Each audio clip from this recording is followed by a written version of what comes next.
Welcome back to the Play by Play podcast. This is part number 2 of a 2-video series on both sides of the NBA Finals.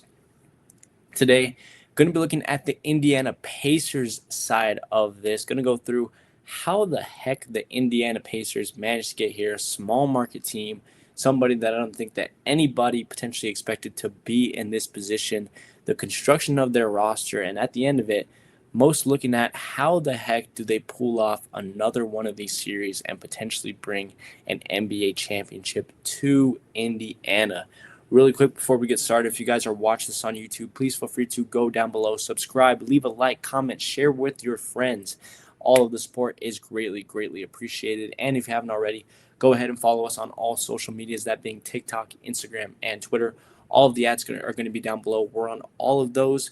You're going to be seeing my latest reaction to breaking news within the NFL and the NBA, as well as you will never get to miss when a podcast is uploaded. And with the NBA Finals coming up, with the NBA draft coming up, the NBA offseason, NFL training camp happening, there's going to be a lot of content blown out on both YouTube and the social media. So make sure that you're updated with all of it. Go out, follow all of them, stay up to date with it, because it is going to be a fun and exciting summer. But without further ado, let's kick it back to Indiana with the Indiana Pacers. Their first time, I repeat, their first time going to the NBA Finals in 25 years, I believe. I believe the last time was 2000 when they faced against the Los Angeles Lakers. And just looking at that team in particular, it was so much different, but also kind of similar to the team that you have today.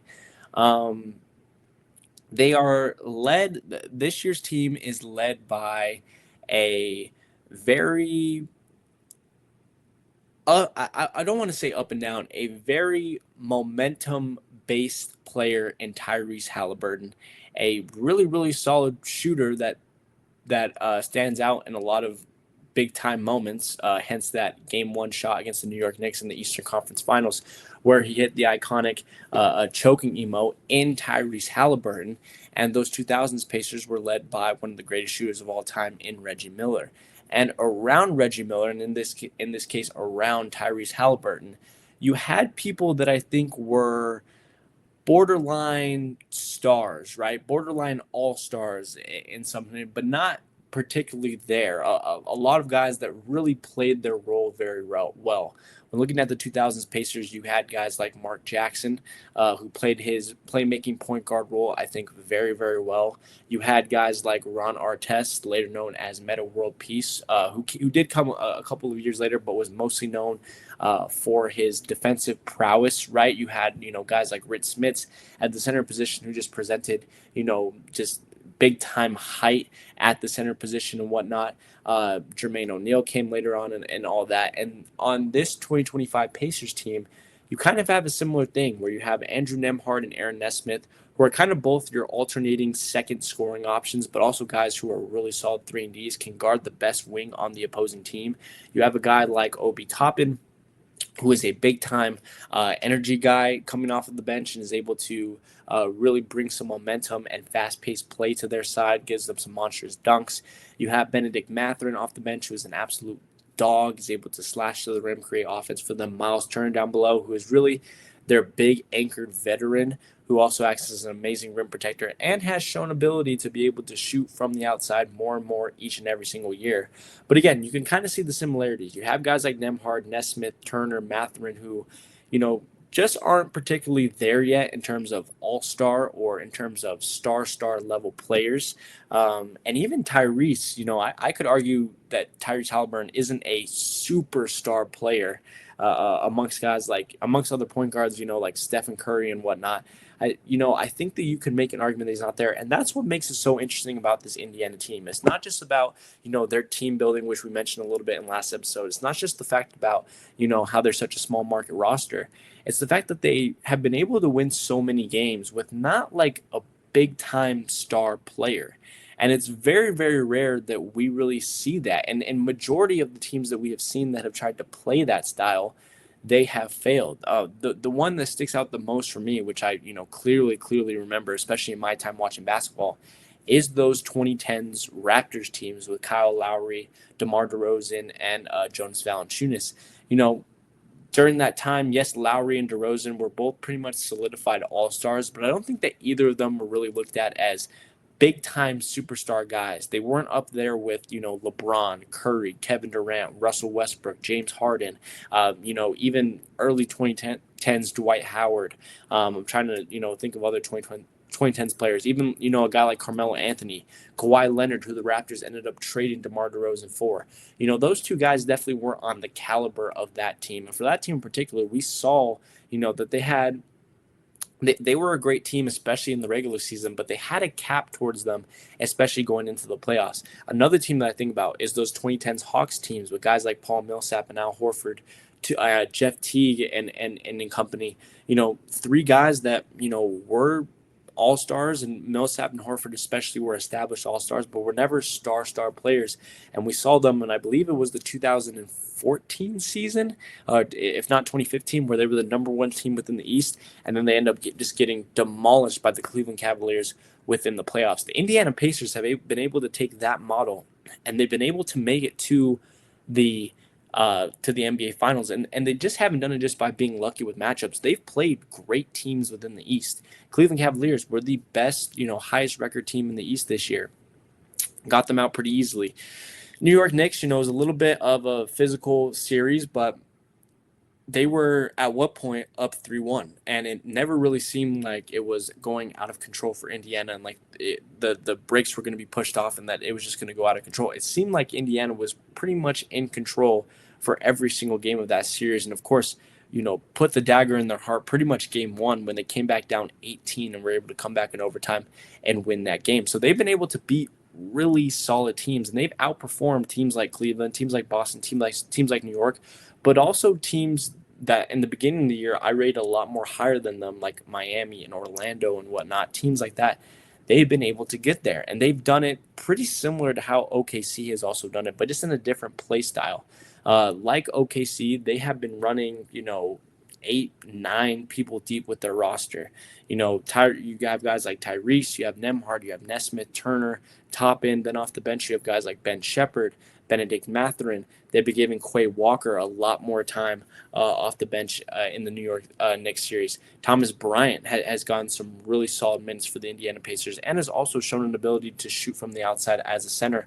So they've ran 9, 10 deep, and I think that's why this series is really, really interesting, not just because of the small market squads, not just because it's going to be, the 6th different NBA champion in 6 years. I think it's really going to be because these are teams that love to go to their bench and love to play the lower level players within their roster. And a lot of their lower level players on their roster are still really, really great players. But unlike OKC, who likes to play more in a slow pace, more mature half court type offense, the Indiana Pacers love to play fast. There were so many moments within that New York Knicks series where you saw Tyrese Halliburton grabbing a bucket out of the basket and throwing it down to Pascal Siakam, throwing it down to Obi Toppin, and just getting easy buckets downside at the rim.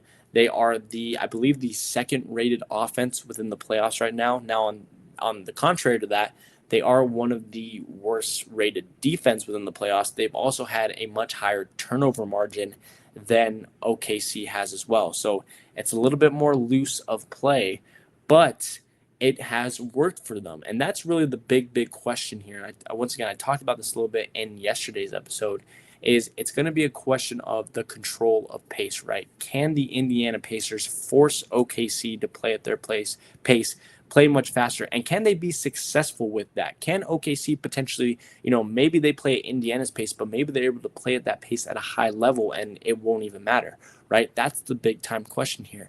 But the other big time question going into this for Indiana is how are they going to match up against OKC defensively? In the 2 games that they played against OKC this season, they have lost both, and Shai Gilgeous-Alexander has had a combination of 78 total points within those 2 games. He has averaged 39 points per game in the 2 games that he's had against the Indiana Pacers. And I'm not sure if they have really a prototypical guy to match up against SGA because of his size. Aaron Nesmith and Andrew Nembhard, they're more or less going to have to match up against the forwards that OKC is presenting, especially Lou Dort, Cason Wallace, and especially J-Dub at that power forward position, which kind of leaves Tyrese Halliburton out in the air against SGA, and that is a big-time mismatch. So how can you counteract that? Well, number one, like I said, you have to, you know, make the pace a lot faster, and you have to force OKC into some uncharacteristical turnovers that they don't normally throw. But I think also they're going to have to rely much more on their front court. They're going to have to rely a lot more on the athleticism and potential rim protection from guys like Miles Turner and Obi Toppin, who can get there on that block and make it really, really difficult defensively down low to get to the basket. They're also going to have to rely on not just help side, but also on the perimeter. SGA potentially, yes, you can allow him to get beat off the dribble, but you cannot allow Andrew Nembhard and Aaron Nesmith to get beat off the dribble by guys like Lou Dort and Cason Wallace, because if that happens, OKC is going to be having a 3-point fest. They're going to be able to attack you off of late closeouts and get to the basket very easily, and their offense is just going to be able to flow a lot more. So the people around Hallie are really going to have to be solid, are really going to have to talk through things, whether it's getting beat off the dribble, whether it is swinging the ball around the perimeter, whether it's getting beat off the dribble, whether it's getting beat off the pick and roll. They're going to have to be willing to play, 48 total minutes of hard, quick rotational defense where they're there at the right spot every single time. And if they can do that, I think that they can win this series. If they do win this series, opposed to what I had for OKC, where I had them winning, in the realm of 4 to 6 games, I don't see a world where Indiana wins by less than 6 games. I think that they win this series in 6 or 7 games. It's going to be physical. It's going to be hard fought. And the most challenging part is they are going to have to win a game in Oklahoma City. Now, it's not impossible. We did see Denver able to do that multiple times within the semi-conference championship. And I think the real question, not the question, the real thing that Indiana potentially has is to look at that series. Denver gave OKC their hardest series. Potentially, you could say Denver should have beat OKC within that playoff series. And they did it, doing it a lot by, doubling SGA, getting the ball out of his hands, and forcing other people to go out and beat them, and then potentially outscoring them on offense. That's really how Denver attacked that series. Can Indiana do that? I think that they can. I think that they have the right guys to potentially go out and double SGA. I'm not sure if they could potentially outdo them offensively because of the way that they play. They're going to have to shoot a lot more efficiently from the three-point line. Now, they have gotten that in the previous series against the Knicks out of guys like Nesmith, who went 8 for 9 for 3 in that game one. Tyrese has been hitting and whatnot. They're going to have to continue to get that within this series if that type of strategy is going to pay off. If not, they're going to have to run OKC out of the gym. And with OKC having 9, 10, potentially 11 guys rotating throughout their lineup, it's really, really, it's going to be a very uphill climb for Indiana to potentially win this series. It's going to be a lot more difficult than it will be for OKC to defeat them. They have to play nearly perfect. And to me, even if they play nearly perfect, they still risk getting beaten in just a handful of games. That's kind of all I have. That's my thoughts on this. That's my thoughts of potential strategy.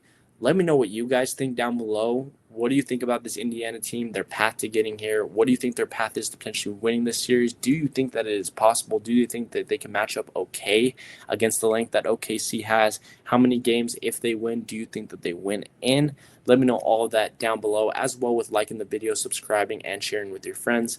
Like always, like I mentioned, go ahead and follow all the social medias, TikTok, Instagram, and Twitter.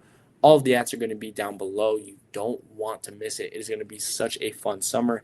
Thank you guys for tuning into this small series. Make sure to go ahead and check out yesterday's episode. It was a lot of fun to make on OKC's path. And without further ado, like I said, guys, that is all from me today. I will see you guys on the next one. Peace.